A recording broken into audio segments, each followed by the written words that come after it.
मुक्ति चाहती थी, छुटकारा पाना चाहती थी। और साथ ही साथ पार्लियामेंट में भी जो हंगामा हुआ था, हमने देखा था पहला हफ्ता संसद का पूरी तरह से वॉश आउट हो गया था। एक भी बिल पे कामकाज नहीं हो पाया। सरकार का कोई भी कामकाज संसद में नहीं हो पाया, न संसद में, न सरकार, न संसद के बाहर। और दिल्ली में हमने देखा था जंतर मंतर की पूरी दिल्ली इस समय छावनी में तब्दील हो चुकी थी। लेकिन उसके बावजूद भी छात्रों का आंदोलन जोर पकड़ता रहा। क्या लखनऊ, क्या पटना, क्या जयपुर, क्या भोपाल, देश के सभी शहरों में ये आंदोलन हो चुका था। संजय शर्मा, शॉकिंग था आपके लिए या फिर आपको लग रहा था कि ऐसी कुछ गतिविधियां चल रही हैं? देखिए, शुरुआत में सरकार ने भी इस आंदोलन को गंभीरता से नहीं लिया। सबसे पहले तो बहुत माफी के साथ आपको रोकना चाहूंगा, हमारे साथ कांग्रेस के वरिष्ठ नेता उदित राज जी जुड़े हुए हैं। उदित जी, बहुत स्वागत है इंडिया न्यूज पर। यह इस्तीफा धर्मेंद्र प्रधान का कैसे देखते हैं आप इसे? ये जीत है, युवाओं की जीत है। राहुल गांधी जी के दबाव के कारण किया है और सफाई शुरू हुई है। मोदी जी जिम्मेदार हैं। इतने दिनों तक जो युवा छात्र परेशान हुए, हरस हुए, चोटिल हुए, यह काम बहुत पहले कर देना चाहिए था।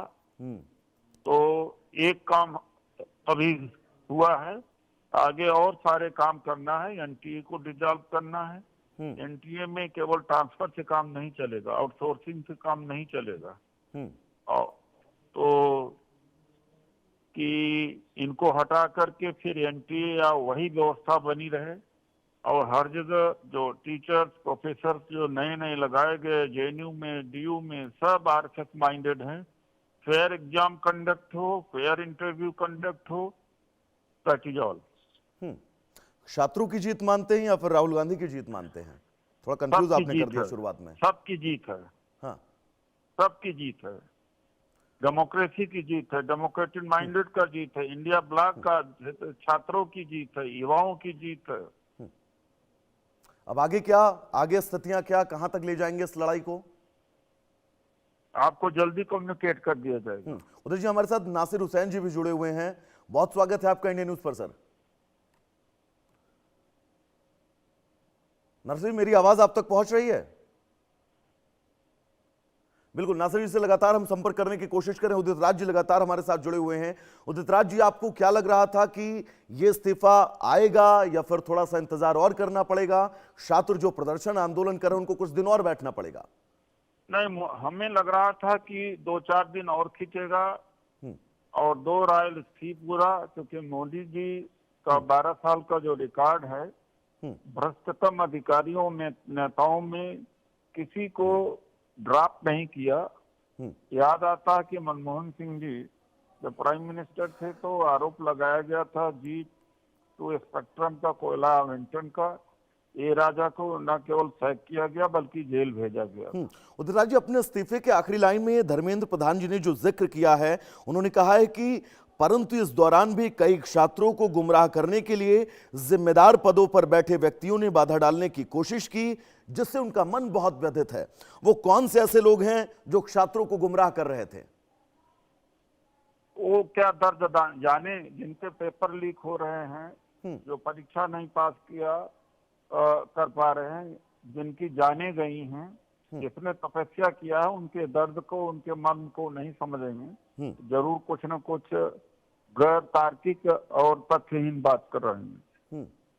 आपको नहीं लगता है वो आपकी तरफ इशारों इशारों में जो है वो अपनी बात कहते हुए नजर आए कि आप लोगों ने, राजनीतिक दलों ने इन छात्रों को भड़काया है, इन छात्रों को गुमराह किया है? राजनीतिक दल किस लिए बने हुए हैं? अगर समस्या नहीं उठाएंगे तो राजनीतिक दल करेंगे क्या? किस काम के लिए? समस्या उठाना विपक्ष की जिम्मेदारी है सर, लेकिन गुमराह किया जाना ये जिम्मेदारी थोड़ी ना है आपकी।